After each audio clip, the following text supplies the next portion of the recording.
रेगिस्तान में हंसने लगी सारी कब्रें। ध्रुव को मिली सफेद बूढ़ी आत्मा। फिर कमजोर ध्रुव बना रातों रात 100 हाथी जैसे ताकतवर। अगर आप ये कहानी सुनोगे तो आपके रोंगटे खड़े हो जाएंगे। देश की सुपरहिट कहानी मुफ्त में सुनिए।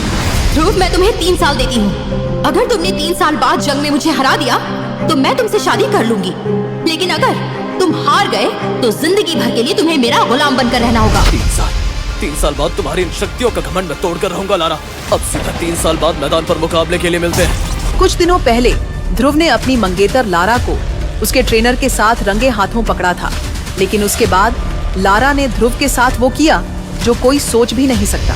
ध्रुव, सनी पर हाथ उठाने की तुम्हारी हिम्मत कैसे हुई? मैं और सनी एक दूसरे से बेहद प्यार करते हैं और बहुत जल्द हम शादी भी करने वाले हैं। ये बात कहते हुए लारा ने सनी का हाथ पकड़ लिया और सनी ने भी लारा को गले से लगाकर उसके सर पर किस किया। लारा का इतना घटिया बर्ताव देख ध्रुव के सब्र का बांध टूट गया। लारा, कितनी बेशर्म लड़की हो तुम। हमारी मंगनी हुई और तुम इस सनी के साथ प्यार के गुलछर्रे उड़ा रही हो। तभी लारा आगे आई और उसने ध्रुव को जोरदार थप्पड़ लगा दिया। यहाँ आने की तुम्हारी हिम्मत कैसे हुई?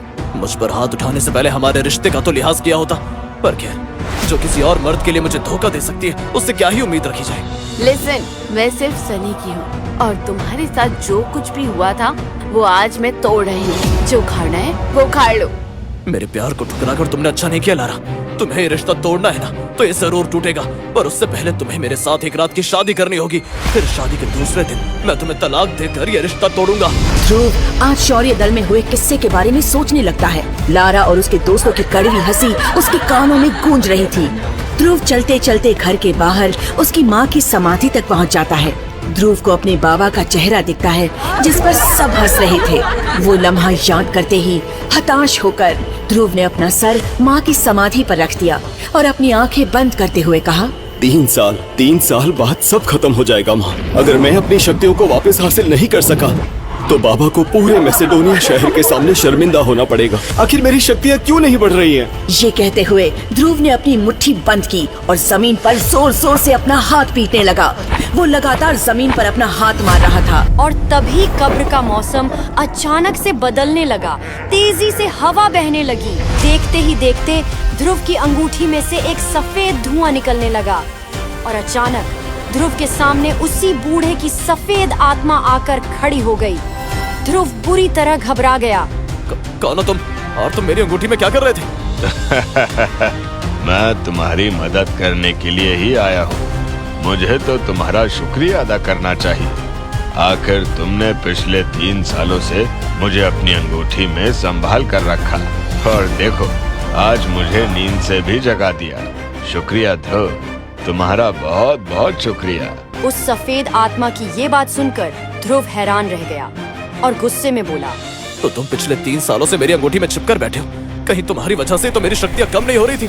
क्योंकि जब से तुम मेरी अंगूठी में छिपकर बैठे हो तब से मेरी शक्तियाँ बढ़ नहीं रही हैं। ध्रुव की इस बात पर वो साया और ज्यादा हंसने लगा। मेरा नाम विदुर है और मैं जानता हूँ कि तुम्हें 3 साल में क्लब में बनकर तुम्हारी होने वाली बीवी लारा के साथ मुकाबला करना है। मुझे ये भी पता है तुम्हारी शक्तियाँ क्यों चली गई हैं और उसे फिर से वापस कैसे लाना है। विदुर की बात सुनकर ध्रुव की आंखें फटी की फटी रह गई। लेकिन तुम्हें सब कैसे पता? तुम्हें वक्त आने पर सब पता चल जाएगा। अभी तुम बस खुद पे ध्यान दो। मुझे करना क्या होगा? फिलहाल तुम्हें मेरी 3 शर्तें माननी होंगी। खुद की शक्तियाँ वापस पाने के लिए ध्रुव ने सारी हदें पार कर दी थी। जी आचार्य, अब बताओ मेरी ट्रेनिंग कब से शुरू होगी? कल से, पर उसके पहले तुम्हें कुछ देना चाहता हूँ। तभी विदुर ने एक बक्सा खोल दिया। जैसे ही वो बक्सा खुला वैसे ही उसमें से हरे रंग की रोशनी आने लगी। उसमें एक नीले रंग की बोतल थी जिसमें पानी जैसा दिखने वाला कुछ तो भरा था। एक दिन ऐसा आया जब ध्रुव ने शहर के पुराने जंगल में भयानक नागिन के साथ लड़ाई की और उसको मौत के घाट उतार दिया। पर असली खेल अब भी बाकी था। आज का वो अहम दिन था जब ध्रुव और लारा फिर से एक बार आमने सामने खड़े थे। वो देखो, शहर का सबसे कमजोर लड़का आ गया अपनी मंगेतर के हाथों मार खाने। भाई ये कितना बेशर्म, खुद चींटी भी नहीं मार सकता और ख्वाब है शक्तिशाली लारा को हराने के। इसकी जगह कोई और होता तो कब का मेसोडोरिया शहर छोड़कर भाग गया होता। लोगों की बातें सुन लारा हंसते हुए ध्रुव को बोली, लोगों से इतना जलील होने के बाद भी तुम्हें मुझसे मुकाबला करना है? अभी भी वक्त है, सीधे तरीके से रिश्ता तोड़ दो और बची हुई इज्जत बचा लो। मेरी इज्जत की चिंता तुम्हें होती तो रिश्ता तोड़ने का फैसला तुम लेती नहीं। फिक्र और तेरी, मेरा बस चले तो अभी के अभी इन लोगों को कहकर तुम्हें धक्के मार के मेसिडोनिया शहर के बाहर फेंक देती। और वैसे भी अभी अगर तुम हार गए तो वैसे भी शर्म के मारे शहर ही छोड़ दोगे। हार जीत का फैसला तो नसीब के हाथों में, पर आज तुम्हारी अकड़ में उतरवा कर रहूंगा। बदले की आग में जल रहा ध्रुव क्या लारा को मुकाबले में हरा पाएगा? क्या ध्रुव और लारा का रिश्ता आज हमेशा हमेशा के लिए खत्म होगा? विदुर किसी समय लारा के लिए काम करता था, ये सच ध्रुव कभी जान पाएगा?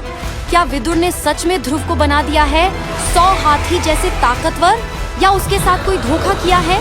प्यार और शक्ति, इन दोनों जंग में क्या ध्रुव खुद की इज्जत बचा पाएगा? जिन लोगों ने ध्रुव को कम शक्तियों के कारण जलील किया, क्या ध्रुव उनके सामने कोई बेहतरीन चमत्कार कर पाएगा? प्यार, धोखा, रिवेंज की रोमांचक कहानी